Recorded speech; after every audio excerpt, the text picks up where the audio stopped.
Prime Minister Sheikh Hasina expresses satisfaction for bringing Sundarbans fire swiftly under control.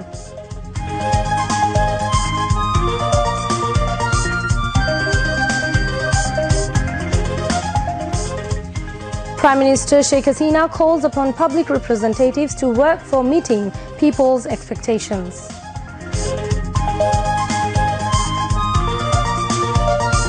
First phase of 6th Upajila Parishad elections to be held on Wednesday, with candidates now busy in last-moment campaigning. BNP was never interested in democracy, rather it destroyed democracy during 1975 to 2006, says Ubaidul Qadir.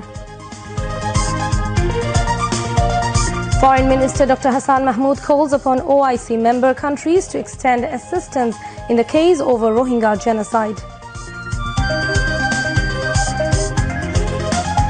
Negotiations over Gaza ceasefire enters a crucial stage as Hamas demands end to Israel's assault, while Netanyahu flatly rules out such outcome.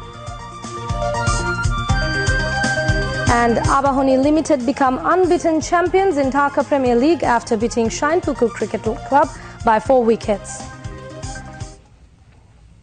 Assalamu alaikum, this is Tuli Komolika Das welcoming you all to News at 10. You have just heard the highlights, moving on to the details. Prime Minister Sheikh Hasina has expressed satisfaction over the quick control of the fire in the Sundarbans. At the same time, the Prime Minister asked to keep an eye so that such a situation does not arise in the future. The directives was given at Cabinet meeting held with Prime Minister Sheikh Hasina in the chair at the Prime Minister's office today. In today's meeting, the draft of Antiquities Act 2024 was placed for approval, but the Cabinet gave directives to revise some portions in the draft and to place it again. The Cabinet approved the draft of an agreement relating to flight operations between Bangladesh and Uzbekistan. As a result of this agreement, Bangladesh will resume direct flights with Uzbekistan after 2 decades. After the meeting, Cabinet Secretary Muhammad Mahbub Hussain briefed reporters at the Secretariat. Replying to a question from journalists about the Antiquities Act 2024, the Cabinet Secretary said the Cultural Affairs Ministry was the initiator of presenting the draft of the Antiquities Act 2024.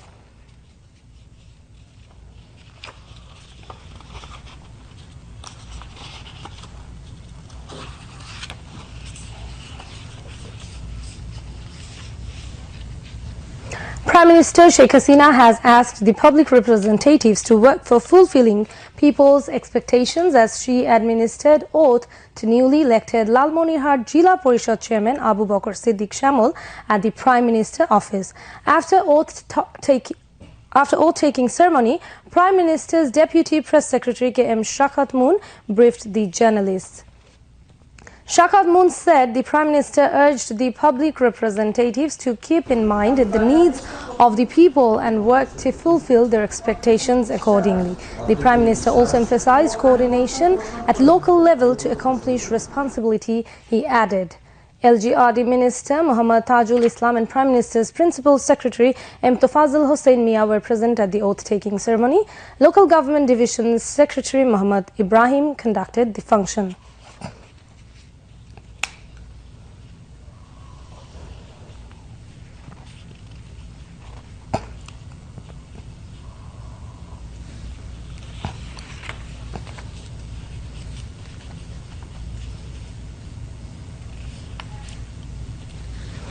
President Muhammad Shahabuddin asked the authorities concerned to ensure the quality of higher education in all educational institutions under National University. The President said this when a delegation of National University led by its Vice-Chancellor Professor Dr. Muhammad Mushir Rahman called on him at Bongo Bhavan this noon. Later, at a briefing, President's Press Secretary Muhammad Joinal Abidin said that during the meeting, the National University Vice-Chancellor apprised the President of the overall activities of the university. President Muhammad Shahabuddin highlighted the contribution of National University in spreading higher education across the country and stressed on ensuring the quality of education.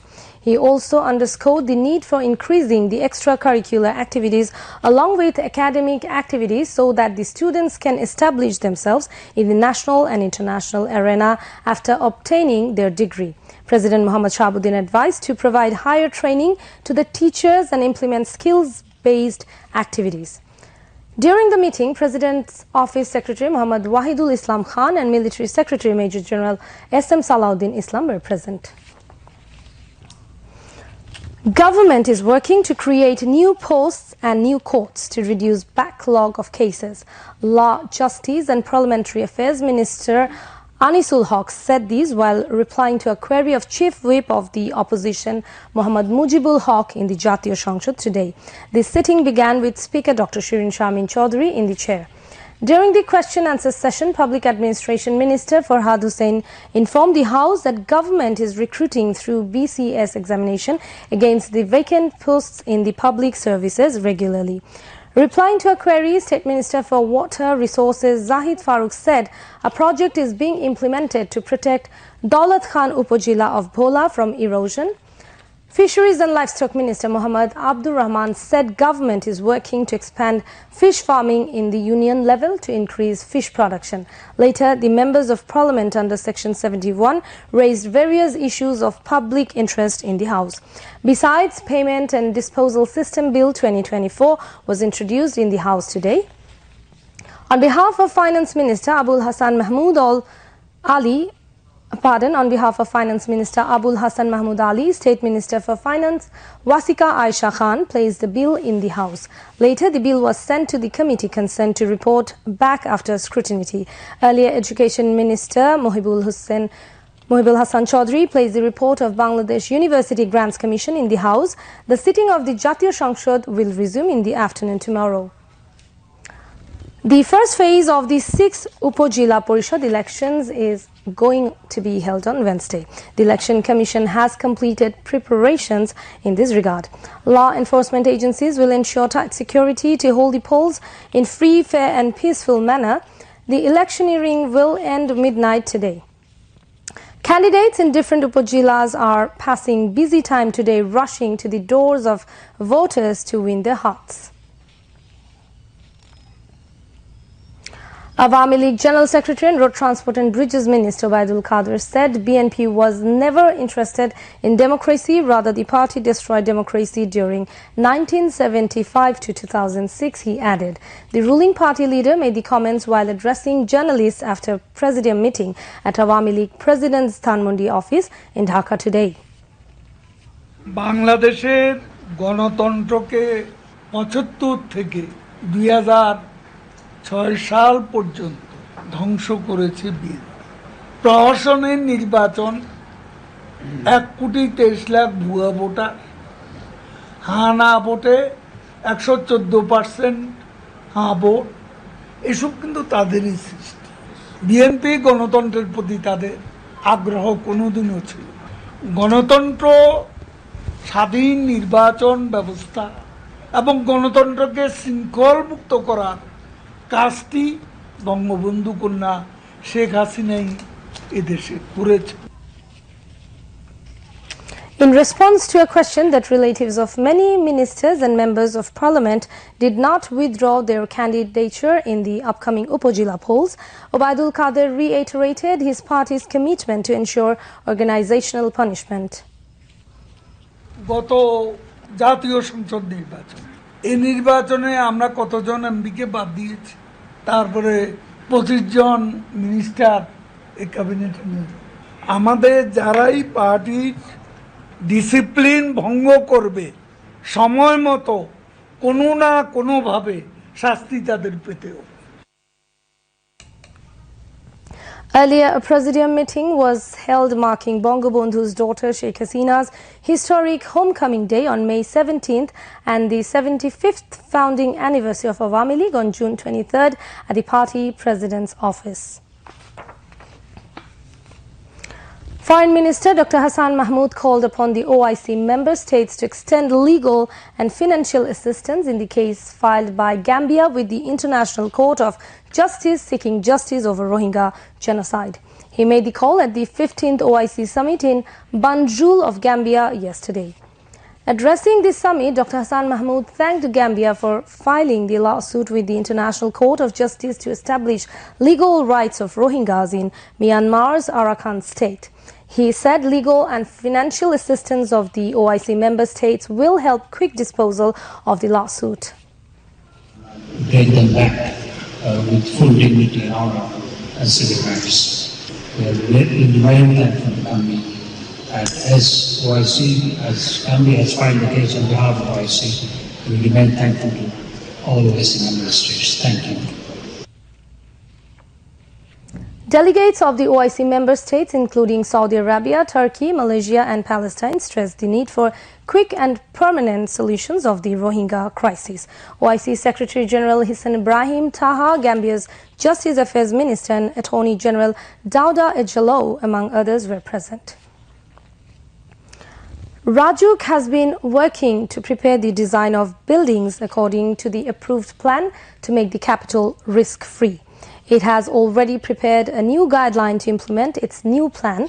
Urban planners said Dhaka will be a safe city if the plan of Rajuk is implemented. According to the new plan, a survey will be conducted at all buildings through third party. Rajuk's chief planner Ashraful Islam said if the new plan is implemented, Dhaka dwellers will get a secure city. The survey will be conducted within the next 3 months as per the new plan.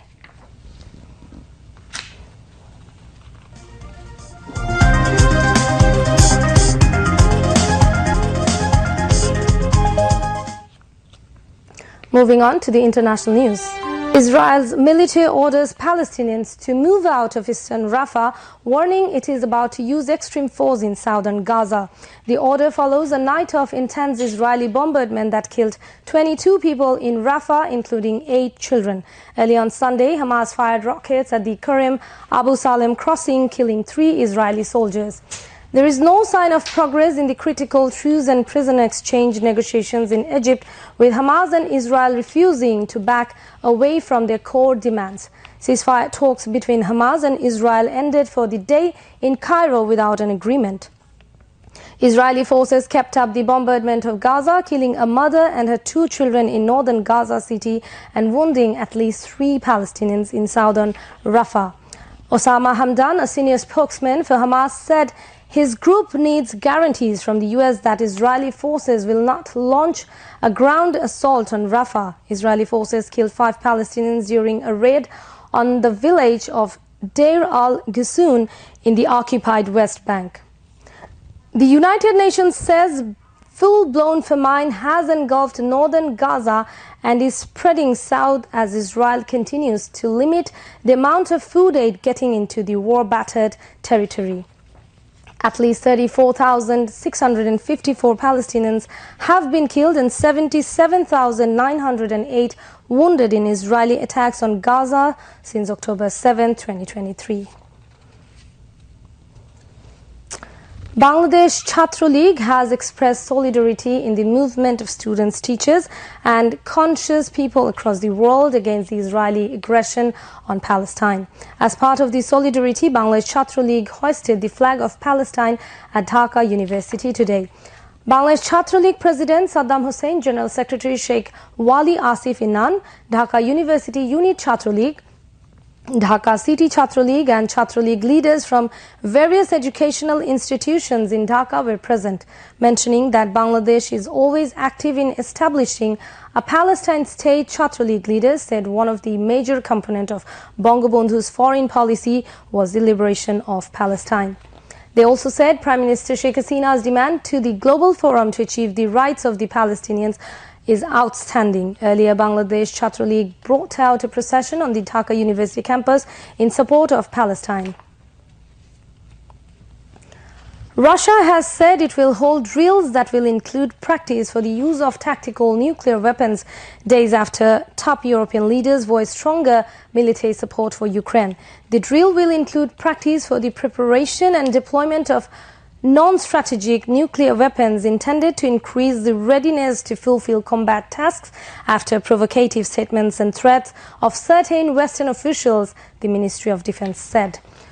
Russia's strategic nuclear forces regularly hold exercises, but the statement marked the first public announcement of drills involving tactical nuclear weapons, which are usually smaller in yield, the amount of power released during an explosion, than the strategic nuclear weapons designed to destroy entire cities. The move marks an escalation of tensions that have risen since French President Emmanuel Macron said last week that his country would consider sending ground troops to Ukraine if Kyiv requests back. A day later, UK Foreign Secretary David Cameron said Ukraine could use British weapons against targets inside Russia if it wanted.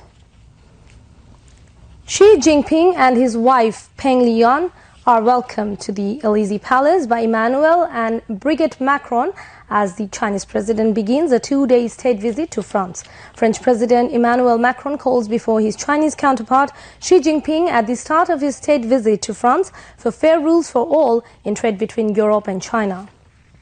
EU Commission President Ursula von der Leyen says she is confident Chinese President Xi Jinping will de-escalate tensions over nuclear threats made by Russia after talks in Paris with Xi and French President Emmanuel Macron. Von der Leyen also stated that the EU would not shrink back from taking tough measures to protect its economy and security amid tense trade relations with China.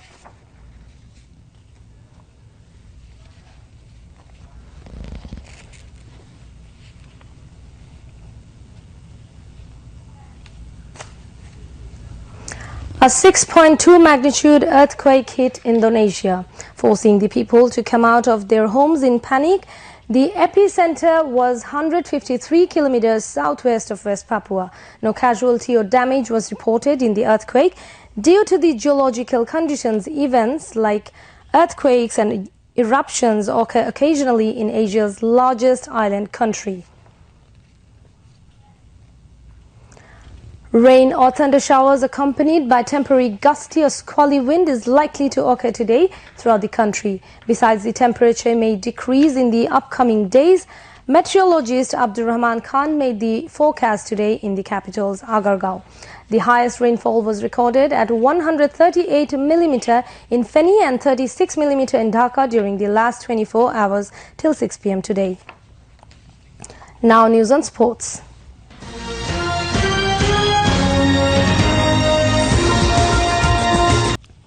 Awami Limited clinched the Dhaka Premier League title as the unbeaten team, beating Shinpuku Cricket Club by 4 wickets today. This is Awami's 23rd title and they are the only unbeaten champions team in the league history after getting the status of least a cricket. Shinpuku scored 234 runs for 8 wickets in 50 overs after losing the toss at the home of Bangladesh cricket in Mirpur. In reply, Awami scored 235 runs for 6 wickets in 46 overs, 1 ball. Enamul Haq Bijoy was unbeaten on 110 runs of 120 balls with 7 fours and 4 sixes. Bijoy was adjudged man of the match. Bangladesh women's cricket team lost to India by 56 runs in the rain-interrupted 4th T20 of the 5-match series in Sylhet.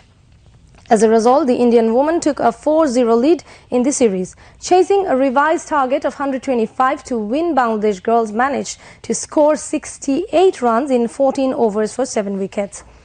After losing the toss and opting to bat first, the Indian women's cricket team scored 48 runs for 2 wickets in 5 overs, 5 balls. Then the match was stopped due to rain. As a result, 6 overs were cut from each of the innings. India women scored 122 runs for 6 wickets in 14 overs. Bangladesh was set a revised target of 125 runs in 14 overs to win. To end the bulletin, headlines once again. Prime Minister Sheikh Hasina expresses satisfaction for bringing Sundarbans fire swiftly under control.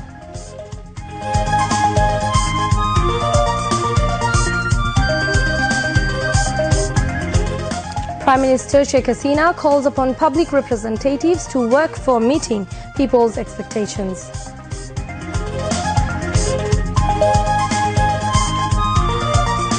First phase of 6th Upajila Parishad elections to be held on Wednesday with candidates now busy in last-moment campaigning.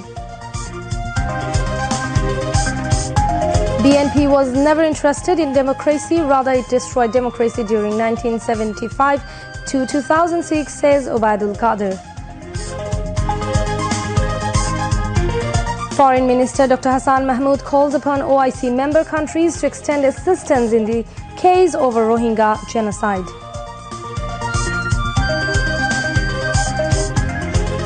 Negotiation over Gaza ceasefire enters a crucial stage as Hamas demands end to Israel's assault, while Netanyahu flatly rules out such outcome.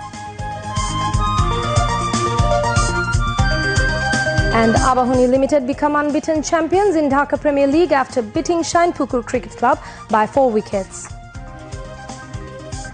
That's all from the newsroom for the moment. Thank you for staying with us. We invite